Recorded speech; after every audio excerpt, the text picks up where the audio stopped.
ตั้งไว้4 ปีได้ขึ้นอยู่2 ปี3 ปีนี้แล้วโอ้ตั้งไว้4 ปีโอ้ก็เป็น7เลยเนาะแม่นบ่แม่นเลยเนี่ยเนาะเปิดจิบเปิดปราบมากะอยู่บ้านสองกันซานของน้องลาหรือว่าสาวดอกแค่เนาะเอาก่อนเฮาสิพากันเดินทางกลับบ้านก็แวะเวียนเข้ามาทำข่าวน้องเพิ่นก่อนพี่น้อยเนาะก่อนเดินทางกลับภูมิลำเนาเนาะพร้อมทางลุงจันทร์เพิ่นมื้อนี้พี่น้อยเนาะข้าว่าสิเอารถจักรลงมือพัดญาติมันบ่ฮอดจอดบ่ถึงเนาะโอ้น้องดอกแค่อยู่บ่นี่เนาะดอกโอ้ยพ่อลวกเลยเด้อดอกแค่เจ้านี่นะเอ้เนาะเป็นจังไดอาการนี่เราดีขึ้นแล้วเด้เนาะโอ้ยทั้งตู้แม่ไปใช้นี่คือเงียบแท้มื้อเช้านี่เราไปเราไปกินน้ำพอจะดีกับแม่จะดีมีอยู่ดีสบายดีเด้อสบายดีอันใดก็ไปกินน้ำเนี่ยน่ะน้ำแบบว่าเขาไปอยู่แบบว่ามีคนใหม่เขาอยู่แล้วต้องกินน้ำก่อนน้ำสบายน้ำก็ต้องน้องก็บ่เอาใช้น้ำกินน้ำยังก็เดี๋ยวนี้เอาไว้เบิ่งดูเนาะน้ำยังก็น้ำแบบว่าคนใหม่เขามาอยู่ต้องกินน้ำเด้โอ้เป็นพิธีของเพิ่นบ่โดยไปกินอยู่ไสอ่ะไปกินอยู่ป่าไปกินน้ำอยู่ป่าพุ่นโดยบอนน้ำห้วยอ๋อไปบน้อนเขาจำหีดอิหยังำบ่อนจำพีไปกับไผเนี่ยฮะหลายคนหมดบ้านเพื่อนหนึ่งผู้หนึงไปอ๋อรับหนึ่งอ๋ออันว่าไผเขามาอยู่ใหม่เนาะก็จะดีเด้พอน้องเจรี่เพิ่นเขามาอยู่ใหม่โดยก็เลยไปกินน้ำชาวบ้านติโดยโอ้ยังมีอยู่เนาะพิธีนั่นนี่ก็เนาะใกล้บ่เพิ่นไปก็บ่ได้ไกลกินน้ำห้วยแบบว่าน้ำที่บ่อนเพิ่นจำน้ำพีเหล้าน้ำเหล้าเลยนะน้ำเหล้าเพิ่นเอิ้นว่าน้ำเหล้าเนาะโดยเออเอาพี่น้องก็เป็นบ่อนที่แบบว่าเพิ่นไปเสียฮีตเสียเคราะห์เสียหยังเพิ่นก็ไปไหว้บ่ทันเนาะอืมแล้วเพิ่นก็ไปถือว่าบ่อนศักดิ์สิทธิ์ของเพิ่นนั่นแหละพี่น้อยเนาะเด้ทั้งตุเมเพิ่นมาแล้วพุ่นน่ะเอาถ้าฟังจากปากเพิ่นอีกเทื่อนึงก็ทักทายเด้อพี่น้องเด้อเนาะกราบทักทายสบายดีผู้ใหญ่ใจดีและ FC เบิดทุกท่านนี่เช่นเคยพี่น้อยเนาะบ่ว่าของไทยของลาวแล้วก็ทั้งฝั่งต่างประเทศก็ยินดีต้อนรับเข้าสู่ช่อง YouTube บ่เพิ่งเคยหลายคือเก่าเนาะทางระยะเพิ่นมาเลยเนาะโอ้ใส่เสื้อเหลืองสบายดีเด้อตุแม่เด้อเด้อเนาะไปไสมามื้อนี้เด้อมาได้กินหมูมาแต่กินหมูโอ้เพิ่นประจำบ่ โดยหมูก็เอาของเบา อันถ้าคือให้ อ๋อพอต้องกินดิอ๋อพอต้องจกินบ่ริงอ๋อพอต้องกินบ่พ่อใจดีพอใจดีบ่เอ้าเนาะได้อยู่ใกล้ๆกันก็บ่จื้อกันซ้ำบาดนี่ตายคักไปเลยเนาะนั่นน่ะคนเอาโดยเนาะเอออันเพิ่นไปจำฮีตบ่อันเนี่ยเขากินน้ำที่บ้านน่ะอ๋ออยู่นั่นน่ะกินน้ำชาวบ้านคนหนึ่งโอ้โดยกินน้อ๋อกินน้ำชาวบ้านพอน้องใจดีเพิ่นย้ายเข้ามาอยู่นำพ่อแท้ๆแล้วนี่บ่ำโดยพ่อแท้อ๋อพ่อแท้ๆก็คือพ่อน้องเจดีกับแม่น้องเจดีนี่พ่อแท้ๆแม่แท้ๆของน้องเจดีเพิ่นอันผู้ที่ว่ารถชนนั่นก็แม่นแม่น้องแต่จริงเพิ่นยังบ่มีลูกบ่คนที่เพิ่นเสียไปน่ะๆพ่อเมียพ่อจริงๆนะแม่นแหละมีแล้ว ไผลูกเพิ่นแต่เราไม่ได้อยู่นำพ่อเห็นอืโดยโดยผู้หญิงหรือผู้ชายลูกเราผู้น่ะชายผู้หญิงผู้หนึงเอาผัวแล้ว อืมแต่จักเอาอยู่ชายน้องก็บ่ฮู้คือกันแม่น้องแต่จริงนี่คือเป็นลูกหลานทางอายะเพิ่นนี่บ่โดยอืมคือพ่อน้องแต่จริงนี่เป็นคนแต่ทางอื่นมาเอาเมียอยู่นี่เนาะโดยโอ้เออๆ ใครแน่เนาะมื้อนี้เนาะอากาศบ่ร้อนปานใดเนาะพออยู่มื้อนี้เย็นหน่อยนึงฝนสิตกบ่จักพี่เด้อเนาะตกสิสงกรานต์คักโลดบาดนี้สวยๆออกมาจักหน่อยก็เอาแล้วบัดนี้เนาะเตาลึแล้วพี่น้อยเนาะ เป็นได้อาการเจ้านั่นน้องโอเค เศร้าแล้วแต่แบบว่ายังเพลียๆเห็น ยังเพลียๆอยู่เนาะ โดย เอกินข้าวกินน้ำเลยบ่แต่ กิ เช้าน มื้อนี้ แล้วแต่เช้านี่ กินข้าวแต่เช้าได้กินให้มันตรงเวลาเพิ่นว่าเนาะ โด เอย อ ทำกินนี่แล้วกินเขา กินข้าวบ่ตรงเวลาผัดเบรกเรียงนักบาดนี่พี่น้องเนาะตากแดดอากาศก็ร้อนแน่ส้มก็พากันกินส้มหลายโอ้เมื่อคืนนี่เจ็บท้องไปคืนเลยข้อยก็ได้ ใครอยู่ดอกอยู่เฮือนมีห้องน้ำ2ห้องไปเลยเนาะอยู่นี่นี่ว้ายแล่นแต่เข้าป่าเนาะเข้าแล้วบ่มีคนเข้าแล้วบ่ห้องน้ำน่ะ ยัง ยังบ่มีคนเข้าอยู่ เอ้าสงสัยต้องมีคนเปิดก่อนเลยก็เจ้าจึงสิใช้พี่น้องเนาะ ให้อายลองก่อน พอดีแล้วเจ็บท้องอยู่นี่ห้วยเนาะสิอันประเดิมให้อยู่ดอก บัดเข้าแล้วบ่มีน้ำอยู่ในแล้วเรียบร้อย ก็ตักเข้าไปเลยแล้วก็ทางตักเข้าไปเลยเอาถ้าลุงเฮิมเปิดไปเลยเนาะเพราะว่าถ้าลุงเฮิมเปิดยังมีงบหรือบ่หรือแนวใดเนาะเพิ่นสิรูปยอดในการเฮ็ดห้องน้ำแล้วก็จึงว่ากันเนาะเป็นได้คือว่ารถดุดดินเพิ่นมาอยู่คือว่าไปไสล่ะ อ้าว มาแต่เมื่อคืนนี่นะของข้า บ่ บ้าน ได้ นี่ ตกลงกันบ่ โอ้มาแรงว่านี่บ่ได้ตกลงกัน โดย ไม่ใช่ราคามันสูงโพดพี่น้อยเนาะ โดยก็หน่อยเดียวนี่เท่าใดก็5ล้าน5บ่เขาอยากได้บ่ แม่นเพิ่นจะได้5ล้านห้า หน่อยเดียวเนาะ5ล้าน เป็น11,000ผมก็จักเกือบ10,000อยู่เด้อ5ล้านห้าเป็นหมื่นอยู่เด้อ6ล้านบ่10,000โพดโพเนาะรถยังอะน่ะอืมเอามาเบิ่งเพลงเชล่าเชลน้องเพิ่นเนาะมาพี่อันน้องน้องดอกแค่เดี๋ยวอาจสิถามเพิ่นเนาะอาจสิถามน้องเบิ่งเนาะทางปรุงเพิ่นว่านี่แหละเนี่ยเนาะเรื่องแต่งเชล่าเชล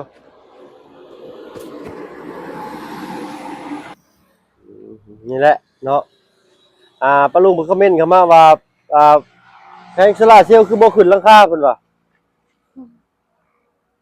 ขึ้นได้บ่ เอาเพิ่นว่าก็ขึ้นได้แหล้วเนาะแห่งดีแล้วเอาขึ้น อัน มา นี้ สูง คันได้ไอ้ อันน่ะบ่คันใดว้าวไม้เส้นเดียวไว้ติน่ะเนาะ มันต้องเป็นไม้อันเป็นท่อนนะไม้คือไม้ไผ่อะเด้ เฮือนแบบนั้นขึ้นได้อันนี้สูง เป็นแบบไม้ไผ่มาแล้วก็ซองขัดมาตอกสิมันได้นะไม้ลำเดียวก็ขึ้นได้แล้วนี่เนาะบ่ถึงซ้ำอะไรก็ได้เอามันตั้งขึ้นบ่ได้บ่น้องหรือว่าบ่ได้อย่าเอาขึ้นเลย ขึ้นบ่ได้มันสูงเด้ มันสูงพี่น้อยเนาะ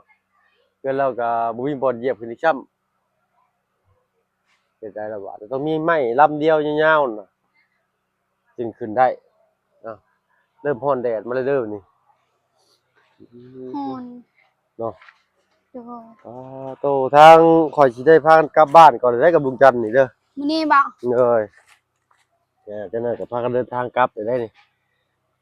เหลือแต่ทีมงานนั่นแหละบาดนี้คือสิได้ดนอยู่เพื่อสิได้พ้อกันอีกบาดนี้แต่ว่าวิทย์สงกรานต์ผู้จัก17 18 19พู้นแหละตายครับพี่น้อยไปถ่ายเวียกถ่ายงานอยู่ไสบ้าน แถวบ้านบ่มีบ่ แต่บ้านก็มีอยู่ก็อยู่ไกลอยู่เนาะเป็น100กิโลพู้นแหละ เออ ครึ่งหนึงกับเส้นทางนี้เลยพี่น้อยเนาะยังบ่ทันถ้า แต่ ว่าเพิ่น บ้าน ก็ยัง น้อ บ่ ง ทันจะ กับ เมื่อ เซ ปานใด เซโปนนี่จักหลัก ประมาณ40ปลายบ่ มันยังใกล้เนาะ เป็นใครอยู่ อันนี้ร้อย โอ้ ร้อยหลัก โอ้เลยโอ้30ปลายลัก35ลัก35ถึง40นี่แหละมันจะมีไปหาเซโปนนะ30ปลายประมาณ30ปลายลักนี่ก็ใครอยู่เนาะเกี่ยวมือก็ขี่ร ต ถ อน ก็ได้ เช้าหรือว่ากับตอนแรง ตอนเที่ยงนี่แหละแล้วเวียกเลยหน่อยนี่ก็เมื่อได้นี่ โดย เนาะถ้าบ่เพิ่งก็ยังบ่อยากเมื่อดอกพี่น้อยเนาะแต่ว่าเอาบัดเงินบัดค่ำเลยกลับมาขอเงินขอคำนำแม่น้องอินเตอร์ขึ้นมาใหม่ เนาะเอามาพักก่อนพี่น้อยเนาะเพราะว่ามาก็เอา2อาทิตย์ได้นี่ฮอดบ่พี่น้อยเนาะ2อาทิตย์ให้มาฮอดบ่2อาทิตย์ ยังไงมานั่นบ่ ฮอดบ่ อ๋อ ฮอดเลยเนาะ โดย อืม เอาพี่น้อยเนาะเพราะว่ามันบ่ได้เที่ยวเมื่อเที่ยวมานะมันบ่ได้เช่าห้องก็เลยอยู่ดนแน่ห้องก็เป็นบ้านเช่าเขาก็พากันนึ่งกินเองว่าซั่นซะเนาะก็คือขึ้นมาแรกๆห้องเช่าเขาซื้อตะกี้อันนี้ก็ซื้อคือเก่าเขาก็ได้พี่น้อยแต่ว่าก็ลดค่าใช้จ่ายห้องลงอีกเนาะแต่เก่าเช่าห้องมื้อละ200,000พู้นได้พี่น้อยนะมื้อละ200,000มื้อละ150,000อาแล้วเดี๋ยวนี้ก็ลดค่าห้องลงพี่น้อยเนาะก็ดีไปอีกอย่างหนึ่ง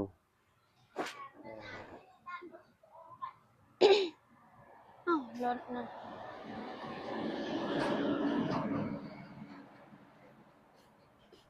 มีไผในล่ะเขามามื้อนี้แต่เช้านี่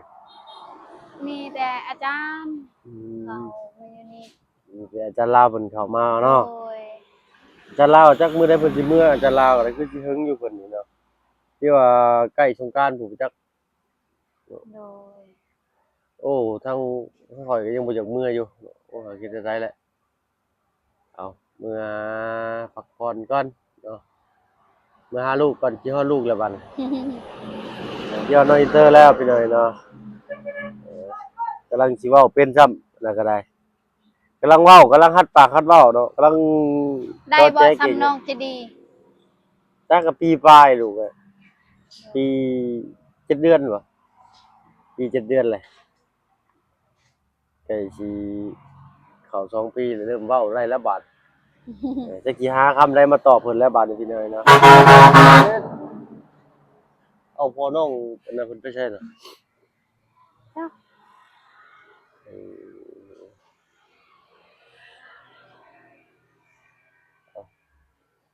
ไข่แน่มื้อนี้มีลมนี่หน่อยหนึ่งเนาะโดยถ้าว่าบ่มีลมนี่โอ้ยเอ้าให้เว้าอีก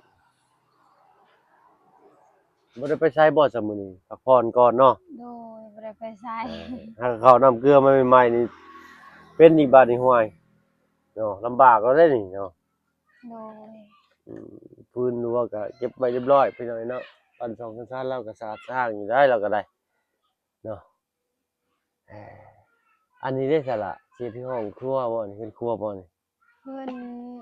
น้องย้ายมาแต่นี่แบบว่าก็นอนอยู่บ่อนนี้แบบว่าสิตั้งเฮือนตัวนี้ได้เห็นอืบ่มีบ่อนนอนแบบว่าเฮือนตัวนี้มันหักหมดแล้วทั้งเทิงเลยเห็นก็เลยย้ายตัวนี้มาไว้นอนก่อนโดแล้วก็เฮ็ดยตัวนี้เนาะจักโดปีได้ยเฮ็ดเรือนตัวนี้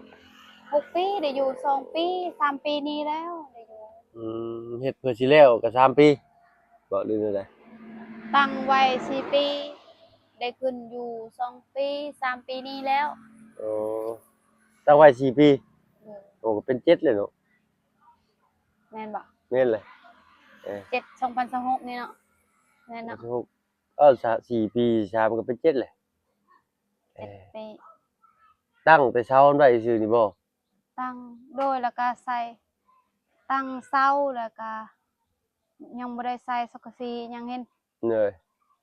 แป้นนี่ก็เป็นแบบว่าอันนี้ก็ใส่นำกันนั่นเลยตั้งไว้แต่ว่าบ่มีสังกะสียังเห็นอืน้อมงก็เลยต้องไปหาเงินก่อนเด้โอ้ปะตากแดดไว้จังซี่เลยติโดยโอ้เนาะคือบ่อันคือว่าอะไรพี่น้อยเนาะอยู่บ้านเฮาว่าสิเฮ็ดเทื่อเดียวเลยก็ใช้เงินหลายเด้เนาะอิหยัแต่งก็แพงเด้อยู่บ้านตอนเฮานั้นมันยังบ่ขึ้นราคาปานใดเนาะเลยบ่คือเดี๋ยวนี้ตะกี้เงินก็บ่ได้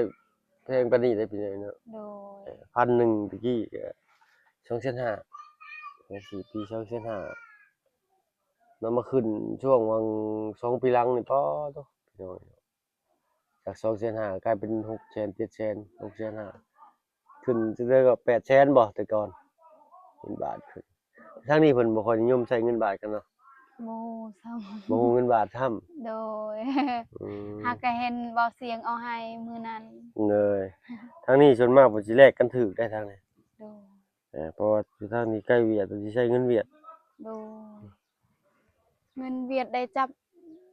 อยู่แต่ว่าเงินบาทนี่บ่ค่อยได้จับอืมอับ่นนี้ได้จับเลยถ้าบ่เงินบ่บาทได้นี่แหละเคยได้จับ เด้อ หาครั้งแรกบ่เสี่ยงแล้วเอาให้มื้อนั้นนั่นแล้วเท่าใดเพิ่นให้เท่าใดเอาไว้ขวัญถุงบ่โดอืยมเด้อเออๆฮึบ ยังได้เนาะบัดนี้เออ ชาวตะเบาแกนเก่ามา น้องไผเด้ น้องจะได้ โอ้จักคนน่ะ ผู้เดียวนี่แหละ อืมพอเพิ่นสิไปใช้อีกเนาะน่ะเนาะ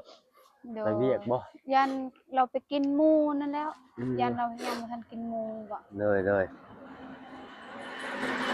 อ้าวสมมุติว่ามีคนเข้ามาอยู่ในหมู่บ้านใหม่นี่ก็ต้องเสียหมูแล้วไว้เนาะ โดยเสียหมูต้องกินน้ มีน้ำ ำกินน้ำสาบานแบบว่าบ่ให้ลักอีหยังแบบนั้นเขามาอยู่ต้องบ่ให้ลักอีหยังเด้อ บ่ให้ลักข้าวของในหมู่บ้านนี่สิบ่ โดย ไปลักหมู่บ้านอื่นเลยได้ จักแล้ว นะเอาเนาะก็ดีได้พี่น้อยเนาะเฮ็ดแบบนี้เนาะแบบว่าเอ่อแต่บ่มีครับขี้ลักขี้เล่มเนาะ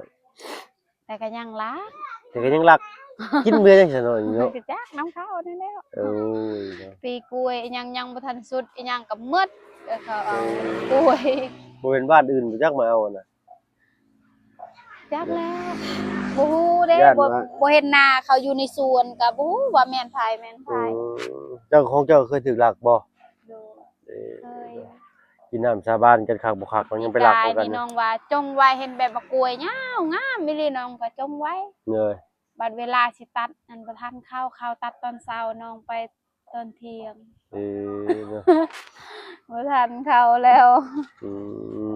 เนาะเอาเอ้ยเนาะตอนแรกก็คิดว่าดีเลยพี่เลยเนาะแต่ชาวบ้านกับทางนี้บ่มีขี้รักว่าซั่นแต่มีคือกันเนาะ นี่ เออสร้างเป็น ผู้ที่บ่รักนั่นคือผู้ที่มีสวนกล้วยอิหยังเฮ็ดนั่นเห็น อืม เขาเฮ็ดนั่นเขามีคือกันแล้วเขาบ่รัก เลย แต่ผู้ที่บ่มีนั่นเขาก็รัก เว้าบ่ได้เนาะผือกล้วยแล้วขาดเครือ1 2เครืออยู่สวนเราตัดไปใส่กล้วยแล้วเพื่อให้ได้กิโลมันฉันก็มีได้เนาะ นี่ เอาพี่เนยเนาะตอนแรกก็คิดว่าทางนี้บ่มีขี้รักมีคือกันเด้อพี่น้องเด้อเนาะ อยู่ไสก็มี ถึงเพิ่นสิเข้าศาสนาหยังก็ตามได้เนาะ แบบว่าเป็นนิสัยเนาะ แม่นเป็นนิสัยถึงเขาสิ โดย อยู่บ่อนดีจังไดก็ตามแต่ว่านิสัยบ่ดีก็คือเก่าเนาะเอาเฮาบ่รักเลยก็พอเนาะเนาะ โดย ไปแล้วทางอ้ายขอตัวลำลาก่อนเนาะพบกันโอกาสหน้าเด้อ โดย เนาะรอบนี้ทางอ้ายเมื่อก่อนเนาะเอากล้วยเอาต้นกล้วยขึ้นรถให้ลุงก่อน โดย เนาะไปแล้วสบายดี ส จ้ะ บายดีเด้อ โดย สบายดี FC แล้วก็บ่เพิ่งให้บ่เพิ่งเมื่อบ้านให้โชคดีโชคมานเด้อ เลยเนาะและสงกรานต์หลังสงกรานต์เดี๋ยวสิเก็บภาพบรรยากาศสงกรานต์มาให้เบิ่งนำเด้อ โดย เบิ่งบ่ เบิ่ง โอเคเนาะไปเอาไม้มาละโอ้ยนั่งหลายจนจังคาบ่ล่ะบัดโอเคไปกันเด้อตัวแม่เด้อโดยพ้อกันเมื่อบ้านก่อนบัดนี้เมื่อแล้วเด้อโดยสบายดีจ้ะสบายดี บ้านนำกันใช้เสื้อคู่ ฮะเสื้อคู่บ่โอ้วใส่เสื้อคู่กับลุงบ่ซั่นน่ะนี่โอ้ยจังพ่อแล้วเนาะพี่น้อยน้องรู้สึกแดดๆได้บ่ฮู้ อ้าวสำหรับที่นี่ถ้าว่าเพิ่นขอตัวลำลาแล้วพี่น้อยเนาะเดินทางก่อนบัดนี้เนาะพอๆกันหน้าเด้อพี่น้องเด้อเนาะจะได้ก็ฝากตามรับชมเนาะทางช่อง YouTube นำแน่เนาะขอบใจสำหรับที่นี่ไปแล้วพี่น้อยเนาะอยู่ดีมีแฮงเบิดทุกคนที่เข้ามารับชมช่อง YouTube บ่เพิ่นเวลาคือเก่าไปแล้วพี่น้อยเนาะสำบายดีจ้ะ